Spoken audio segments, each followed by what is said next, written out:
This video produced by Warren County Telecom will walk you through the Fire Records Management System. We will cover virtually every section of every tab, including some additional forms that appear under special circumstances. Additional videos will cover the daybook and training features. First, a little history on how FRMS made its way into the county.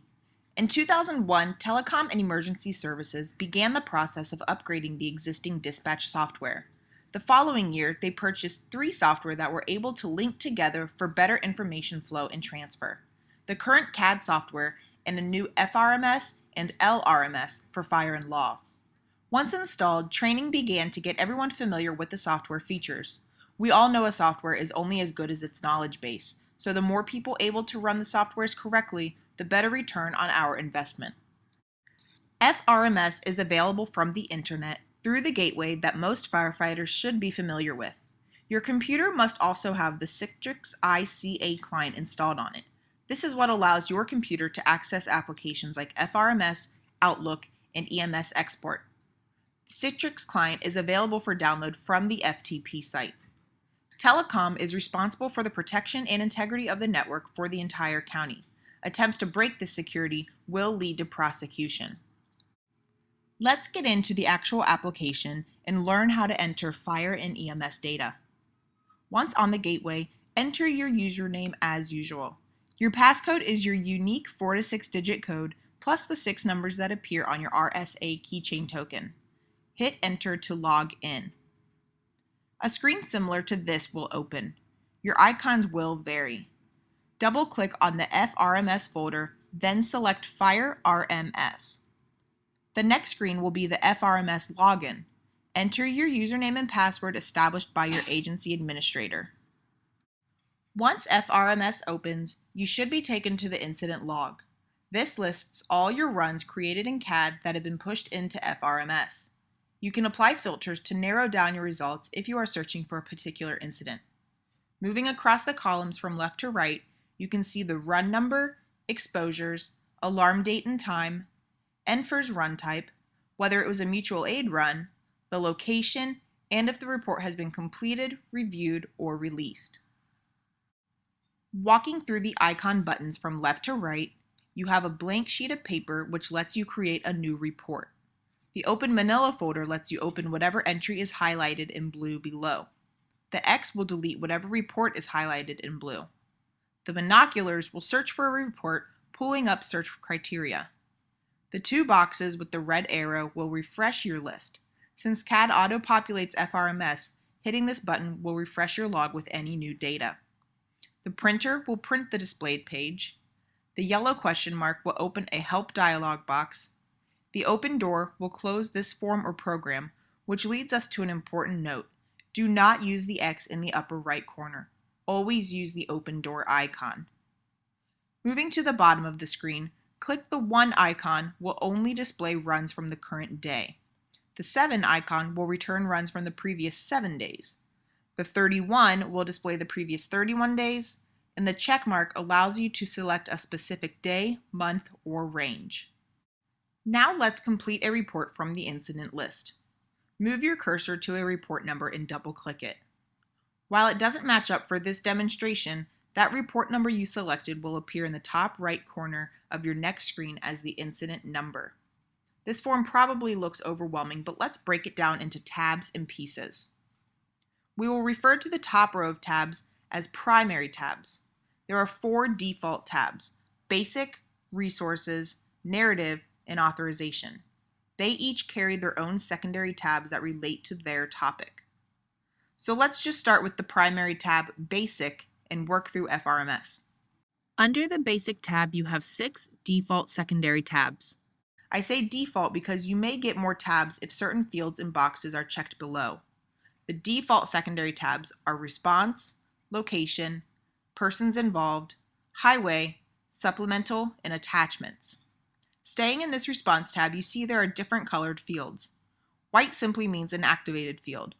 Red fields are required by NFIRS, the National Fire Incident Reporting System, so you cannot submit your report until these fields are completed. You may see yellow or another colored field. These are agency specific with the coloring set by your agency administrator. So let's start going through the fields. Keep track of which tabs hold which information. Dates and times from CAD are automatically transferred to FRMS and displayed here. This is basic response information, hence where it falls within FRMS.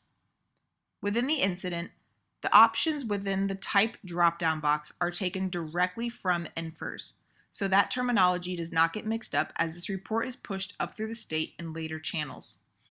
The priority box should be checked if the response was a priority. Almost all responses are. If you check the EMS provided box, another primary tab will appear called Advanced EMS, shown above. Casualties is a required field if injuries occurred to fire staff or civilians. If you select yes, a Casualties tab will appear. It can also be activated from the Persons Involved secondary tab. The Alarms field lets you indicate the number of alarms for the call. Shift and station are configured by your FRMS administrator.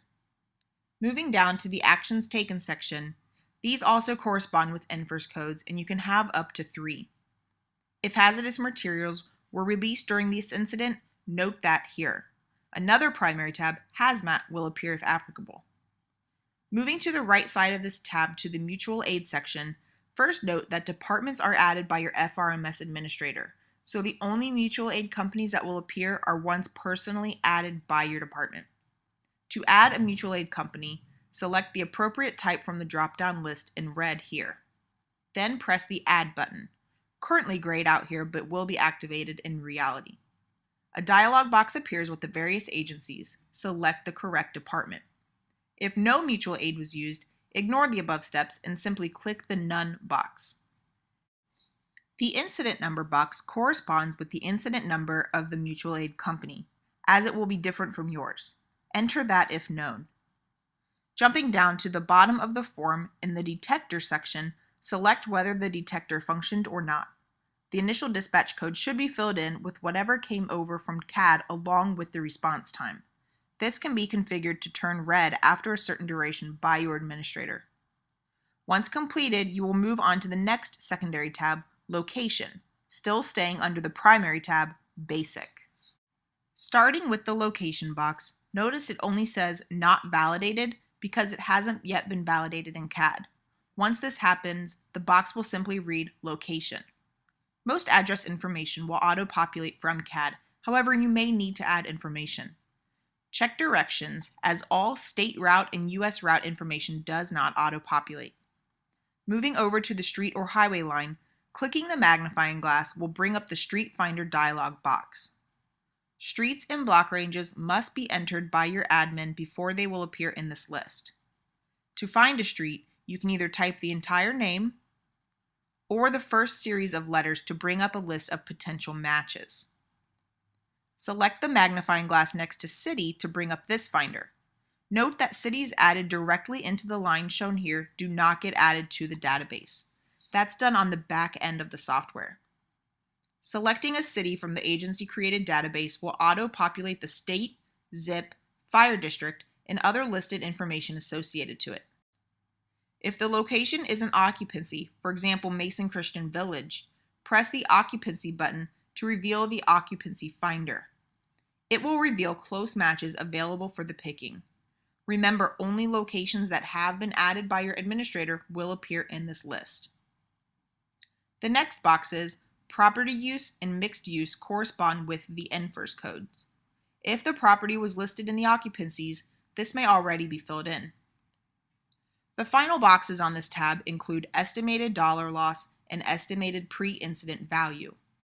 Enter those values if known, then continue to the Persons Involved tab. Persons Involved is more basic information related to the incident. If the dispatcher captured the caller's name, it will already appear here. To add additional persons involved, start by clicking the Add button below the large white box, then fill in as much information as possible: name, address, contact information.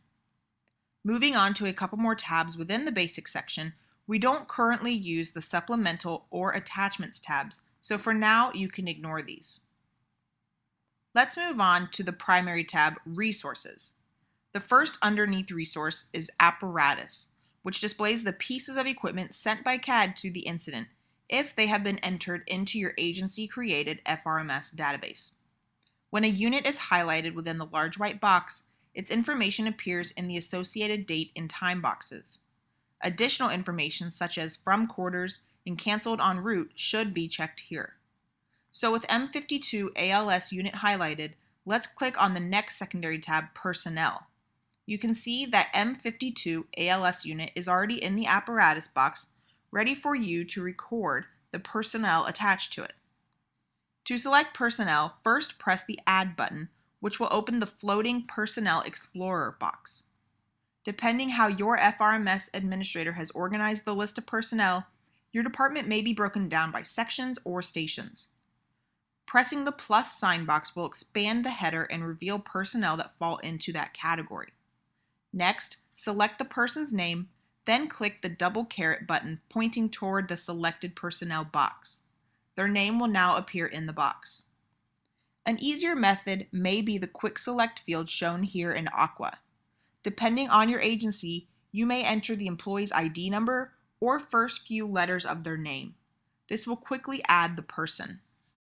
The Summary tab is an overview of the apparatus and personnel tabs, summing up the counts for department and mutual aid resources. This does not auto-populate from previous tabs, so you must manually enter the numbers. Once done with that particular apparatus, you'll go back to the Apparatus tab, select the next piece, add personnel to it, include the equipment, summarize, then repeat again if there was a third piece of apparatus, and so on. Should the call have been a fire, the primary tabs Fire and Structure would appear. Let's check those out now. If the situation involves a fire, you must complete the Fire tab and its secondary tabs. Looking at this outlined set of boxes, the Ignition section asks for cause, area of origin, and heat source. The first ignited section wants to know the item ignited and type of material. The bottom section, Factors contributing to ignition, give you 2 spaces to select. Remember, the red fields are required by the State Fire Marshal's Office. Let's continue to the Involved tab. If equipment is involved in the ignition, the State of Ohio requires the brand, model, and serial number fields to be completed. If the fire involved a structure, the Primary Structure tab will appear. Let's go there now. Once again, all red fields are required by the State Fire Marshal's Office. Once you finish this Description tab, continue to the Systems tab. The Detector section must be completed. If detectors were not present, fill in the Not Present circle and all fields will gray out. Follow the same procedure for the Automatic Extinguishment System section. If ignition cause was marked as 1 intentional on the Fire tab, the primary tab Arson will appear and all fields will need to be completed. Let's go there now. Here's a close-up of the Arson tab and its 4 secondary tabs. You can see a tab for investigation including the status of the case, suspected motivation, groups involved, observations, and additional investigative information. The Juvenile Firestarter tab allows you to log individuals and identifying information. Referred to lets you indicate the investigator and agency this incident has been referred to. Finally, the Narrative tab lets you add supplemental information about the arson case. Don't get this confused with the overall incident narrative, which is the next primary tab. You can see the fields look identical, but it's located at a higher level for the incident to include information about every aspect, not just the arson element. On top of your own entries, any comments made in tab will automatically transfer to FRMS. You can create multiple narratives per incident. We are currently looking at the CAD narrative, highlighted in blue. To add a narrative, press the Add button, enter a title which will appear in the left side box, then start typing in the large white dialog box. For consistency, you can click the Auto button, which will populate the narrative field with previously entered information. The same format is kept to keep a consistent sound to your report. If accurate, you can proceed to the Authorization tab.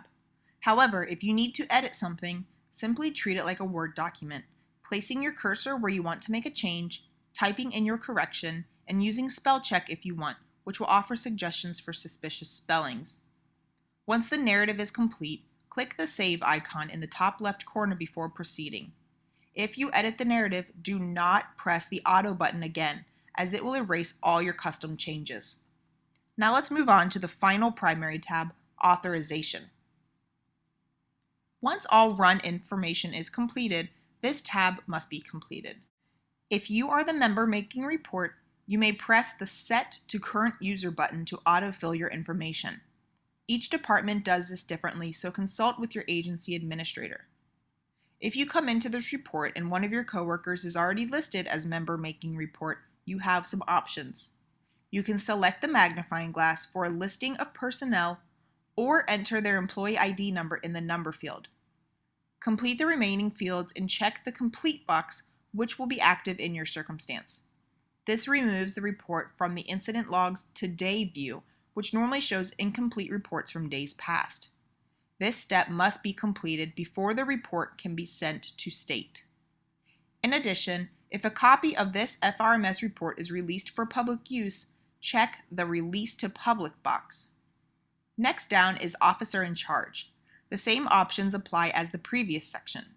Once the report is complete, click the Save button, a habit you should get into. So there you have a walkthrough of the Fire Records Management System. We've walked through the typical primary and secondary tabs you will need to complete. Further videos will be available to cover the daybook, additional forms, and the training features of FRMS. This training video was produced by Warren County, Ohio's Telecommunications Department. For further information, please contact the CAD RMS Division by calling Telecom's Help System at 513-695-HELP or email help@wcoh.net.